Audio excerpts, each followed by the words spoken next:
Actually ഞാൻ ഇങ്ങനെ സംസാരിക്കാത്തൊരു വ്യക്തിയാണ്, ഞാൻ റിയാക്ഷൻ വീഡിയോസ് ചെയ്യാത്തൊരു വ്യക്തിയാണ്. But it's very cruel what was happen yesterday. ഇതിപ്പം എടുത്ത് പബ്ലിക്കാക്കി, അത് റീച്ചായി, എല്ലാവരും അറിഞ്ഞ് പ്രശ്നമായി, ഒരു ജീവൻ പോയി. അതുകൊണ്ട് തെറ്റാണോ ശരിയാണോ എന്ന് പോലും ആ വ്യക്തി ഇന്നും മേ ബി അറിയാണ്ടായിരിക്കും ആ ഒരു ജീവൻ എന്ന ലോകത്ത് പോയത്.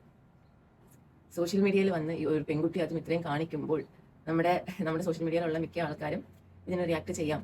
മേ ബി ഈവൻ ഇഫ് ഞാനടക്കം ഒരു 3-4 ഡേയ്സ് മുന്നേ എങ്ങാണ്ടാണ് തോന്നുന്നത്, എനിക്കറിയില്ല എത്ര ദിവസമായി എന്ന്. ഞാൻ സ്ക്രോൾ ചെയ്ത് പോയപ്പോൾ എൻ്റെ ഇൻസ്റ്റാഗ്രാമിൽ കണ്ട ഒരു വീഡിയോ ആയിരുന്നു അത്. പക്ഷെ ഞാനത് മൈൻഡ് ആക്കില്ല. സ്ക്രോൾ ദിവസം കഴിഞ്ഞിട്ടുമാണ് ഞാൻ അറിയുന്നത് ഈ ഒരു വ്യക്തി ഇന്ന് ജീവനോടെ ഇല്ല. ബിക്കോസ് ഓഫ് ദിസ് ഗേൾ ആ ഒരു വ്യക്തി ലോകത്ത് നിന്ന് പോയി. സോ അത് അറിഞ്ഞപ്പം എനിക്ക് സത്യം പറഞ്ഞാൽ വല്ലാത്തൊരു കുറ്റബോധമായി.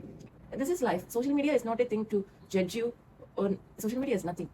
ഈ ഒരു കാര്യങ്ങൾ ഡയറക്റ്റ് സംസാരിച്ചിട്ട്, അല്ലെങ്കിൽ മാതാപിതാക്കളോട് സംസാരിച്ച്, ഇല്ലെങ്കിൽ വേണ്ട അവർ സപ്പോർട്ട്, അല്ലെങ്കിൽ ഒരു സ്റ്റേഷനിൽ പോലീസുകാരുടെ പോയി സംസാരിച്ച് വീഡിയോ കാണിച്ച് പ്രൂഫ് ചെയ്ത്, അതിന് നമുക്ക് ഇവിടെ കോടതിയും പോലീസൊക്കെ ഉള്ളേ.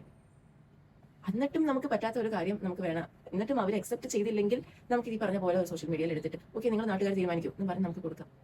ഇനി പറഞ്ഞിട്ട് ഇനിയിപ്പോൾ ആ ഒരു ജീവൻ നമുക്ക്, ഞാൻ പറഞ്ഞതുകൊണ്ടോ ഈ സോഷ്യൽ മീഡിയ പ്ലാറ്റ്ഫോമിലുള്ള ബാക്കിയുള്ളവർ പറഞ്ഞതുകൊണ്ടോ ഈ പോയ ഒരു മനുഷ്യന്റെ ജീവൻ തിരിച്ചു വരില്ല. അതായത് എനിക്കും അറിയാം, നിങ്ങൾക്കും അറിയാം. ഇന്ത്യയിലുള്ള നിയമപ്രകാരം ഇതൊന്നും അല്ല ഇവിടെ നടക്കേണ്ടത്.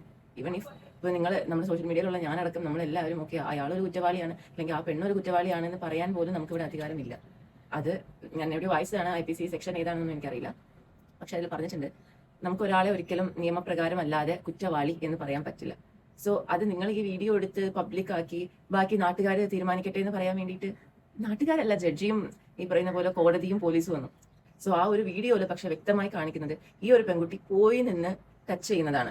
ആ ഒരു പെൺകുട്ടി ദേഹം കൊണ്ട് അങ്ങോട്ട് പോയി ആ വീഡിയോ എടുത്ത് അതിൽ ചിരിച്ചു നിന്നിട്ടാണ് ആ ദേഹത്ത് പോയി തട്ടുന്നത്.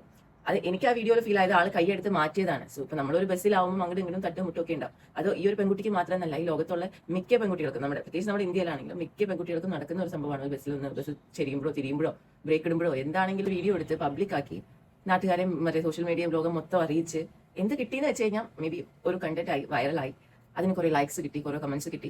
അത് വെച്ചിട്ട് ഈ പറഞ്ഞ പോലെ ഇപ്പൊ ആ റീച്ചായ വീഡിയോ വെച്ച് കിട്ടുന്ന പൈസ കൊണ്ട് എടുത്ത് കേസ് നടത്തേണ്ട അവസ്ഥയായി. തന്നെ കുറെ ഇങ്ങനത്തെ വീഡിയോസ് ഉണ്ട്.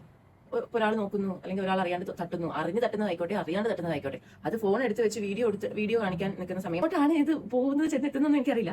പക്ഷെ ഈ പറഞ്ഞ പോലെ ആ ഒരു വ്യക്തി അത് നോക്കിക്കൊണ്ടിരിക്കും. ഈ വീഡിയോ എടുക്കുന്ന സമയം മതി അവർക്ക് നേരിട്ടിട്ട് ഞാൻ നോക്കുന്നത് എന്ത് കിട്ടുന്നു നോക്കുന്നത് ചോദിച്ചു കഴിഞ്ഞാൽ അവിടെ തീരാവുന്ന പ്രശ്നം. എല്ലാ മനുഷ്യരും ഈ ഓരോ കാര്യങ്ങൾ അത്ര സില്ലി മാറ്റേഴ്സ് ആയിട്ട് എടുക്കണം എന്നില്ല. എല്ലാവർക്കും ഡിഫറെന്റ് മൈൻഡ് സെറ്റ് ആണ്. ഞാൻ മരിച്ചതാണെങ്കിലും നമ്മൾ ആരും മരിച്ചു കഴിഞ്ഞാലും ഒരു 2 ദിവസം ഒരു വിഷമം ഉണ്ടാവും. അത് കഴിഞ്ഞാൽ ഈ പറയുന്ന സോഷ്യൽ മീഡിയ തന്നെ ഇതെല്ലാം അറിയില്ല. പക്ഷെ സ്ത്രീകളാണ് എന്ന് പറഞ്ഞിട്ട് എന്തും ചെയ്യാം എന്നുള്ളൊരു കൊണ്ടുവരരുത്. That's it.